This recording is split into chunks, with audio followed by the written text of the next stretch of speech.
video is kindly sponsored by Skillshare. Skillshare is an online learning community with thousands of inspiring classes for creative and curious people like me and you. Y'all know that I am a huge fan of learning and being creative. And I also love drawing, doodling. I have a bullet journal and I have forever. And I also now have Procreate and I make graphic designs for my business's Instagram. I took the course Digital Illustration, Learn to Use Procreate by Jerome Vogel. And that's where I now learn to create things like this. There are no ads. Whether it takes you a month, a week, or an hour to learn a new skill, or perhaps you've already mastered a skill, you can learn on Skillshare. Join live classes and experience real-time inspiration as you connect with popular teachers while working aside other members. Or join an existing class and learn your way, however long that takes you. There is something there for everybody. Skillshare is offering the first 1,000 of my subscribers who click the link below in the description a 1-month free trial of Skillshare so you can start exploring your creativity today. Thank you so much to Skillshare for sponsoring this video, and now let's get to the rest of the video. The background has changed. Things are different here.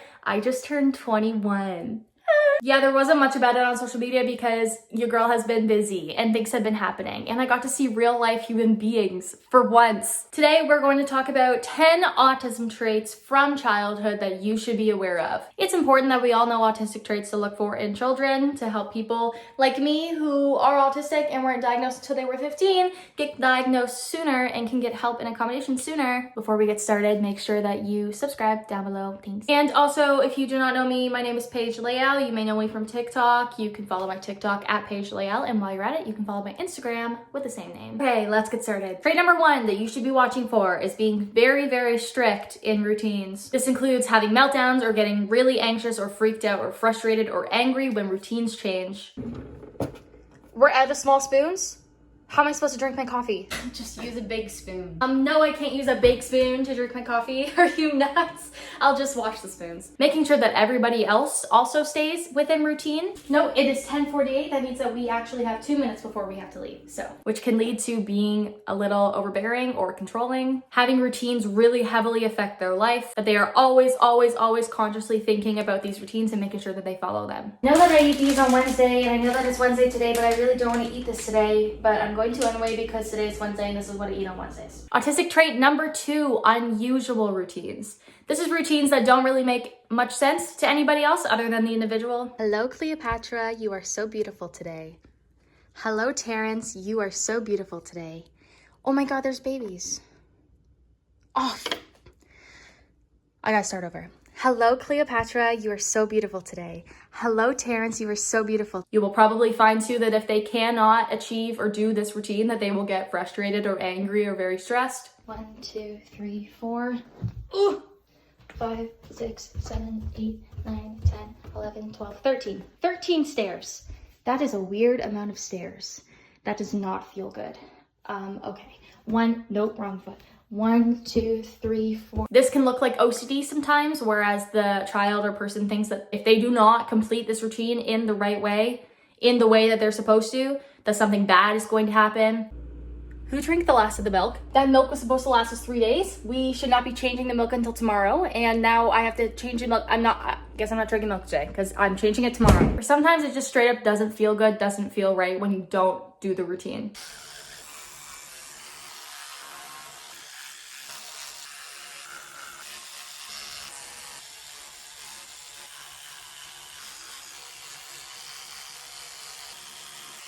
Nine and a half minutes. But if you notice that the routines don't really make much sense, or there seems to be an answer that would help the routine be completed, even though it's not the exact same that other people would normally just do instead, that this child doesn't seem that they can do themselves, that is a strong sign of autism. Autistic trait number 3, uncomfortable with certain textures on their skin. This could be fabrics, like if it's cotton, if it's velvet.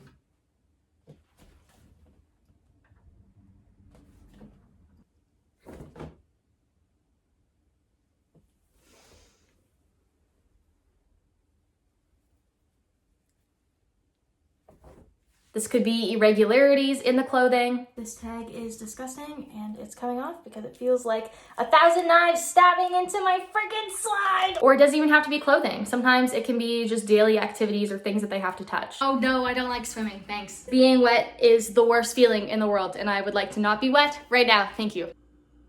It is too windy to go outside today. Every autistic person that I know has sensory issues in one way or another, whether that's being hypersensitive or hyposensitive. Yeah, I couldn't really tell you. I probably just bumped into something or...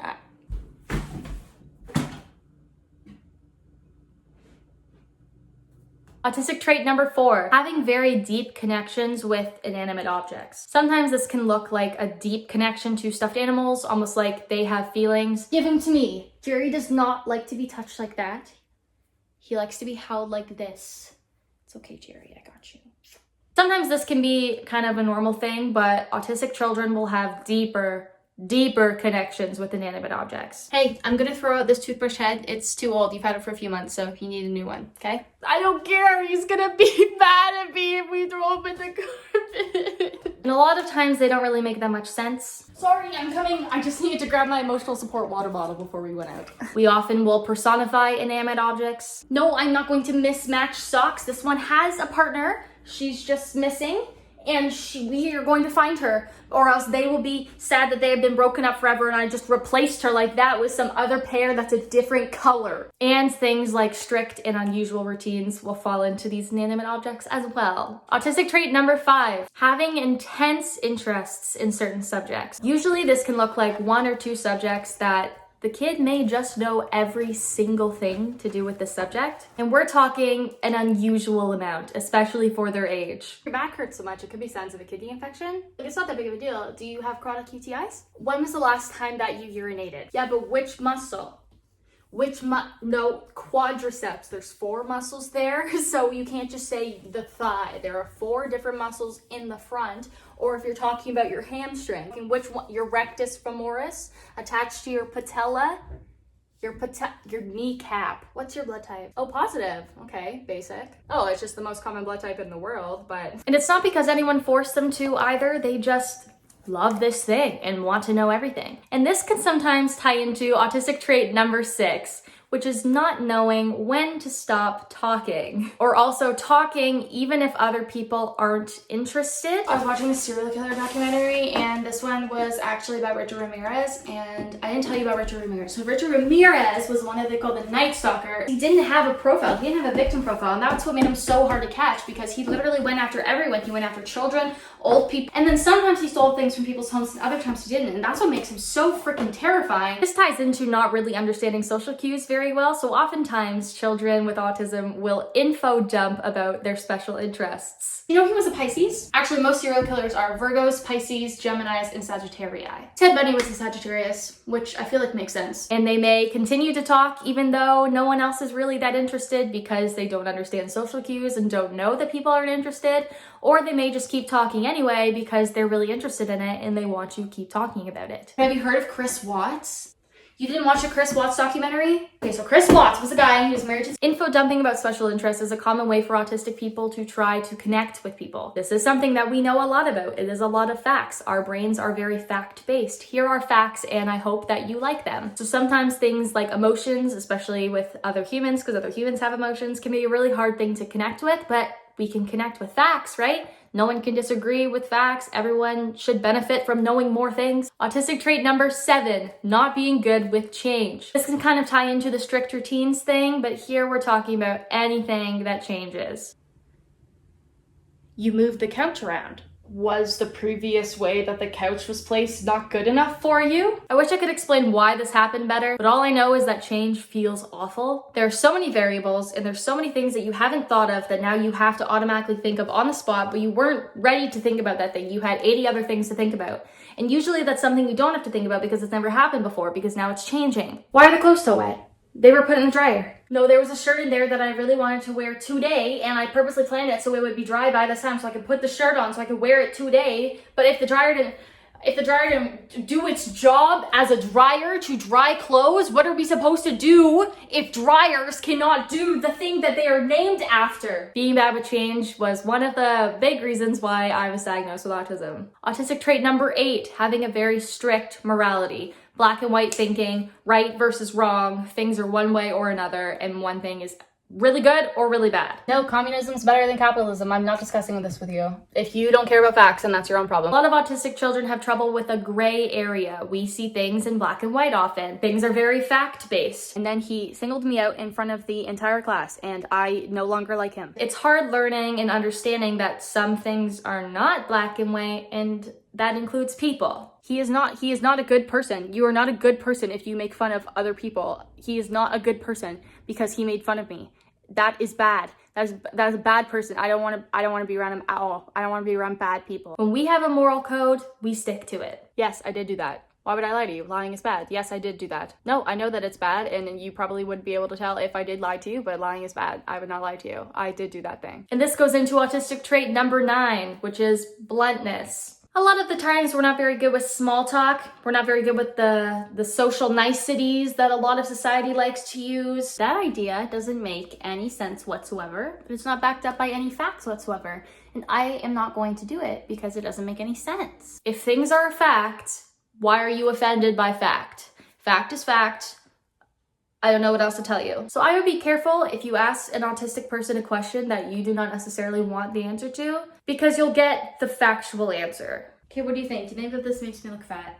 Yes. Okay. You were fat before you put on the outfit, and you look fat with the outfit on. I don't know what you want me to say. Well, you didn't have to say that. I didn't expect you to tell me that. If you think that being fat is an insult, that's your problem. Okay, point taken. And a lot of times that's not something everyone wants. And now for the final trait to look for in children to see if they may be autistic. Autistic trait number 10, needing things to be explained differently and oftentimes in step by step. We like rules, we like facts, we like things being a certain way, black and white, no gray area. Gray area means things can be messed up because what rules are there to follow? Please give me rules. I know it says write a paragraph, but do you want a 5-sentence paragraph, a 9-sentence paragraph, a 13-sentence paragraph structure? Do you want an introduction and a conclusion? Can I just write it in point form? What is the style that we're doing here? Do you want a cover page? Rules are the only way that I know what I'm doing is correct. I don't have common sense that people say. That's only for neurotypical people. I do not have that thing called common sense. So if you don't give me rules exactly what to do, I don't know what to do. Hey Paige, could you take the garbage out today? That would be great. Okay, you want me to take the whole trash can and put it outside? No, you don't take the whole thing outside. Take it out. Take the bag out. So you want me to take the bag out? Yeah, you're gonna take the bag out, tie the bag, put that bag into the one that's outside, the big one that's outside. Put the bag in a new can, and you're gonna take that onto the side of the road. Take the can outside on the curb. Basically, I feel like I'm an alien that's come down onto the human earth and I have to learn how to be human, and I don't know how to be human, so I would like instruction. That is all for today, guys. I hope that helped you out a little bit, and I hope that we can all learn more about autism so we can help our little autistic children out there get diagnosed sooner and get accommodated sooner so they don't have to grow up like a lot of us did. Thank you again to Skillshare for sponsoring this video. Be sure to click the link down below in the description if you were the first 1,000 of subscribers to do so, and you get 1 month free of Skillshare. Thank you all for the happy birthday wishes. It is wild that I am now 21. I know I still look 14, but I swear that I will probably be thankful for it when I'm 45. I hope you all are having a lovely day and staying safe and happy and healthy, and I will talk to you later.